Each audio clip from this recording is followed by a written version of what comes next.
안녕하세요. 제자의 시선입니다. 오늘은 히브리서 11장에 등장하는 믿음의 사람들 중에서도 특별한 의미를 가진 노아에 대해 함께 살펴보려고 합니다. 히브리서 11장 7절 말씀입니다. 믿음으로 노아는 아직 보이지 않는 일에 경고하심을 받아 경외함으로 방주를 준비하여 그 집을 구원하였으니 이로 말미암아 세상을 정죄하고 믿음을 따르는 의의 상속자가 되었느니라. 노아 시대의 상황과 믿음의 본질. 노아가 살던 시대를 한번 상상해 보세요. 그 당시에는 하늘 위 궁창이 있어서 비가 내리지 않았습니다. 홍수라는 개념 자체가 존재하지 않던 때였죠. 그런데 하나님께서는 노아에게 앞으로 온 세상이 물로 멸망할 것이라고 경고하셨습니다. 노아는 이 말씀을 듣고 어떻게 반응했을까요? 하나님, 비가 뭐예요? 홍수가 뭐예요? 라고 되물었을 수도 있었겠죠. 하지만 노아는 자신의 경험이나 상식을 넘어서 하나님의 말씀을 믿었습니다.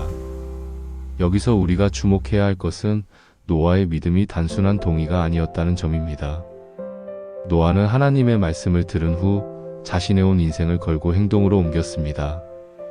믿음의 실제적 증거. 노아가 만든 방주의 크기를 생각해 보세요. 길이가 150m, 폭이 25m, 높이가 15m였습니다. 현대 버스 11대를 나란히 늘어놓은 길이에 3층 건물 높이의 거대한 목선이었죠. 이 방주를 짓는 일은 노아 혼자서는 불가능했을 것입니다. 가족들과 함께 수십 년간 온 힘을 다해야 했겠죠. 시간과 비용, 노동력 모든 것을 쏟아부어야 했습니다. 주변 사람들은 어떻게 생각했을까요? 저 노아라는 사람 미쳤나? 비도 안 오는데 무슨 배를 만들어?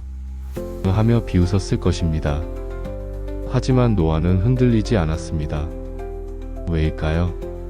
노아에게는 하나님의 말씀이 자신의 감각이나 상식보다 더 확실한 현실이었기 때문입니다. 이것이 바로 믿음입니다.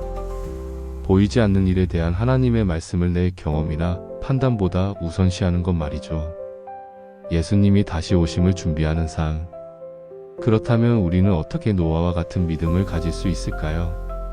히브리서 9장 28절에 답이 있습니다. 죄와 상관없이 자기를 바라는 자들에게 두 번째 나타나시리니 이는 구원에 이르게 하려 하심이라. 노아가 대홍수를 준비했듯이 우리는 예수님의 재림을 준비해야 합니다. 물론 우리가 방주를 지을 필요는 없습니다. 대신 우리는 영적인 방주를 준비해야 하죠. 예수님이 언제 다시 오실지는 아무도 모릅니다. 하지만 분명히 오신다고 약속하셨습니다. 이 약속을 정말 믿는다면 우리는 어떻게 살아야 할까요? 믿음의 변질에 대한 경고. 여기서 한 가지 주의할 점이 있습니다. 하나님은 보이지 않으시기 때문에 때로는 보이는 것들을 잘못 신뢰하게 될 수 있습니다. 교회 건물이나 목회자 또는 종교적인 활동 자체를 맹목적으로 의지하는 것은 진정한 믿음이 아닙니다. 이런 것들도 결국은 보이는 것들이거든요. 진정한 믿음은 보이지 않으시는 하나님께 직접 연결되어 있어야 합니다. 하나님의 말씀 자체를 신뢰하는 것이죠. 영원을 바라보는 투자. 노아는 자신의 전 인생을 보이지 않는 미래에 투자했습니다. 그리고 그 투자는 결코 헛되지 않았죠. 마찬가지로 우리도 영원한 관점에서 인생을 바라봐야 합니다. 예수님의 다시 오심과 부활에 대한 소망을 품고 그날을 준비하며 사는 것이야말로 가장 지혜로운 투자입니다. 누가복음 12장 33절에 이렇게 기록됩니다.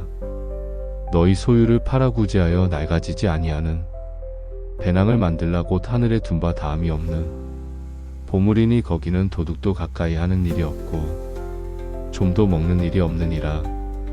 물론 이런 삶이 항상 쉽지는 않을 것입니다. 때로는 주변 사람들이 이해하지 못할 수도 있고 우리 스스로도 확신이 서지 않을 때가 있을 겁니다.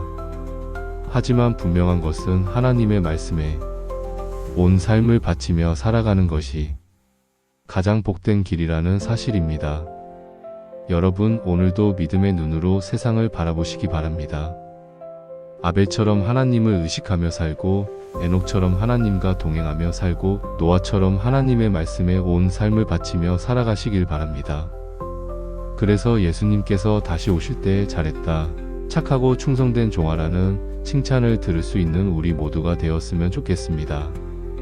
보이지 않는 하나님의 선물들을 기대하며 말씀을 내 상식보다 우선시하며 예수님의 다시 오심을 준비하는 삶을 살아가시기를 진심으로 소망합니다. 함께 해주셔서 감사합니다. 하나님의 축복이 여러분과 함께 하시기를 바랍니다.